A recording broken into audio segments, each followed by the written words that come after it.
Sir, you can't shut me up. Keep quiet. You can't shut me up, sir. I'm not a fool. I'm not a fool, sir. Sir, I'm not a fool. I am not a fool, sir. As at the time I graduated, you were primary school. I'm acting on orders. You can't call me a fool. You see whether you love it. Sir, you can't call me a fool. I'm an officer. I'm not a fool, sir.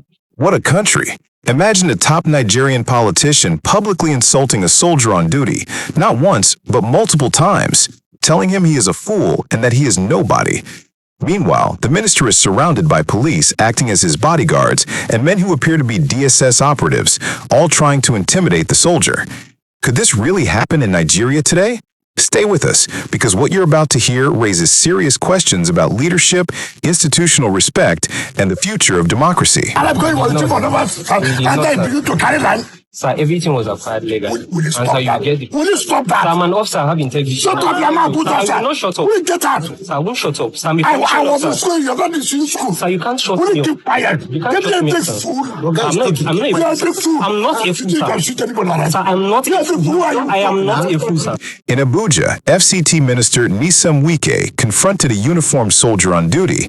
He repeatedly called the soldier a fool and insisted he is nobody, ordering him to leave a land dispute site. Adding to the tension, police officers acting as Wike's bodyguards aggressively pushed the soldier.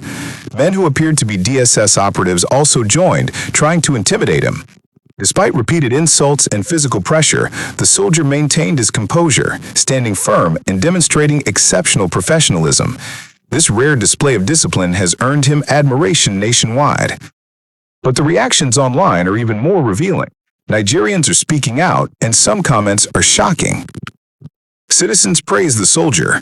Across social media, Nigerians are praising the soldier for his restraint and courage. Some of the comments include, "This soldier stayed calm when faced with abuse. True professionalism in action." In a country where politicians act above the law, this soldier is a true hero. Even as Wike called him a fool multiple times, he stood firm, real courage. Citizens admired that even in the face of repeated insults and intimidation by DSS-like operatives and police bodyguards, the soldier upheld his duty. Yet some citizens didn't stop at praise. The frustration goes much deeper. Citizens suggest military intervention, or coup. Frustration with political leadership is visible online. Some Nigerians went further, suggesting that the military should intervene. Why wait? Soldiers should take charge. This is exactly why democracy is failing. At this rate, only the army can save Nigeria from incompetent leaders. If a minister can insult soldiers with no consequences, the military should take over. These comments highlight how citizens are losing faith in civilian governance, especially when a minister acts as if he is untouchable, surrounded by bodyguards and DSS-like personnel, and repeatedly insults disciplined soldiers. So what does this incident reveal about leadership, institutional respect, and the state of democracy in Nigeria? Leadership and institutional breakdown. This incident is not just a clash between a politician and a soldier. It exposes a serious breakdown in institutional respect. A sitting minister repeatedly insulted a disciplined soldier, calling him a fool and insisting he is nobody. His police bodyguards and DSS-like operatives acted aggressively, attempting to force compliance. In a mature democracy, such behavior would trigger investigations and sanctions. Here, it demonstrates a dangerous reality. When politicians act as if they are untouchable, public trust in leadership and institutions erodes. And yet the soldier's professionalism stands out as a beacon of integrity in this chaos. Soldier professionalism versus provocation. Despite verbal insults repeated multiple times and physical intimidation, the soldier maintained calm and upheld his duty. His actions have drawn admiration from Nigerians, who see his discipline as a model of integrity.